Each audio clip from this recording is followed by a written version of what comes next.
So what we've been dealing with is like people will not recognize hyperbole, and when they want to go on a crusade, they'll arrest people for using hyperbole. So if you use like a term like in a courtroom or in a political campaign, like go out there and fight like hell, we know that's hyperbole. Like you can't really say that he's telling people to stage insurrection. So then they'll be like, well, if you can't see that it's a threat and you can't make that connection, then I don't know what the hell you must be. And then they go into the ad hom attack. So like, watch this, right?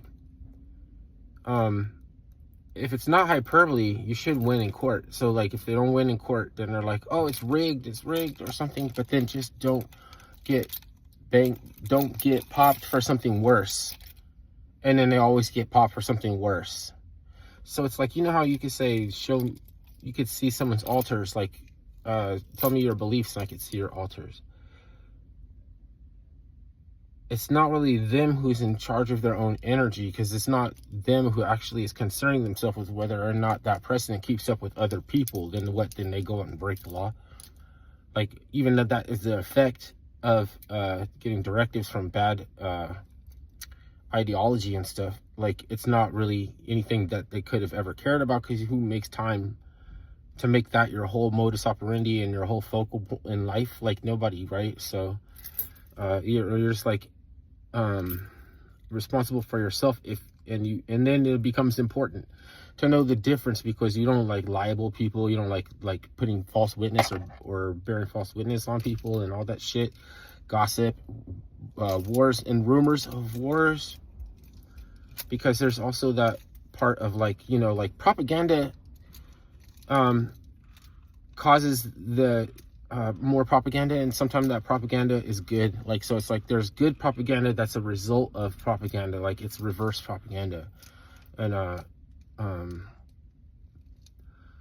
like a lot of times in a conflict, like when a side is losing, they don't stop putting out stop putting out propaganda, even if they're losing. So it's like you want to tell your friends and loved ones to go out and die in a futile contest that they're going to lose anyway, or something like that. And so it's like, oh, then why is there this? Like, why is there this propaganda? And it's because it's the nature of a conflict. It's not anything anybody could do to stop it, but it's good to have a censor. So if you know, like, let's say something is hyperbole and they want you to see it as a threat, or otherwise you're an ad hom attack, then of course this court system has got to be corrupt or something for them to always lose. You know what I mean? But it's just that, like Michael Bolton, they always end up getting popped for the same thing, only worse. You know what I mean? It's not a coincidence. Like, they are really not distinguishing the difference between hyperbole and threats on purpose, and it's because they argue all day in legalese. They can change the definition of like those little conjuncture words, like is, you know, like a word that like is supposed to define how you mean what you mean when you say it, so they can tell if you're culpable or not in some kind of crime, if you're a defendant or something. So they like, you can just change definitions. So that's cool, you know. That's kind of like, the dummies don't know that, and they get cortisol instead. Like, they don't know that you could say like, oh, it's just a piece of paper, what difference does it make, and skate out of charges. We don't know that shit, so we just get triggered, and then it's about identity, and you go to jail and they're laughing, you know what I mean? But those are the people that we follow. Like, so we follow them, we end up taking their directives, we end up going afoul of the law based on a bad misguided interpretation of law. You might want to just stop getting in trouble, because I think some bad happens to them when you stop getting in trouble. You know what I mean? Like, nothing happened with Guccifer 2.0 and Seth Rich, and they still can't say his name, and they want to erase him from history. because he's the leaker of the Clinton emails, like something that happened in history. We have to decide whether it's going to be in the book or not. And so they're going to get rid of him. He's going to be bye-bye, but then like, you don't get flustered, don't get upset or anything. Maybe you want to have a holiday, Seth Rich Day, January 3rd. It's like he's born on January 3rd. You know, so like, instead they're like, oh, these people are not being reactionary and impulsive anymore. So like, we got to step it up a measure, you know? And then they end up doing it worse, and actually where it's not hyperbole anymore. So then so what? You must think that it's not rigged.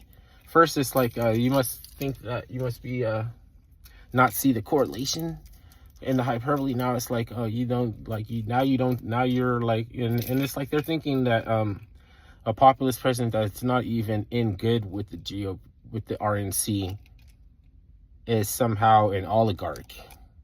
I was like, well, we're not denying that there is industrial dynamos and like hedge fund managers and power brokers in our country, just like there is in Russia. We're not saying that they're not there, but because they're there, you just want to misascribe for whatever purpose that you want to believe this one or that one because you like them. Then you have to make this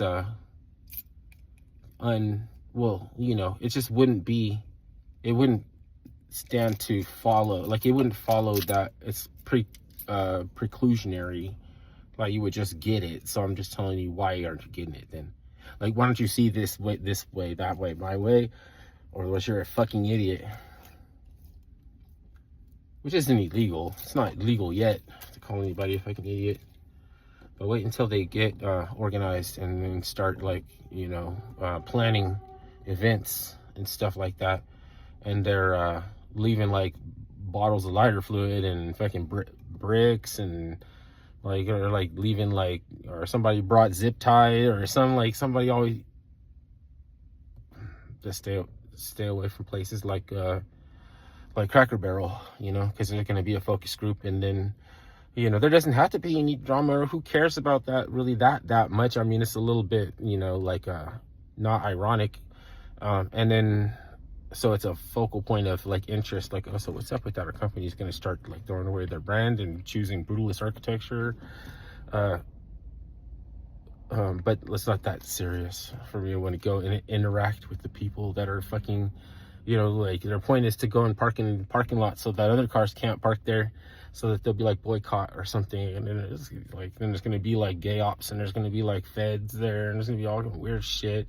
And then before you know it, like fucking a few people died.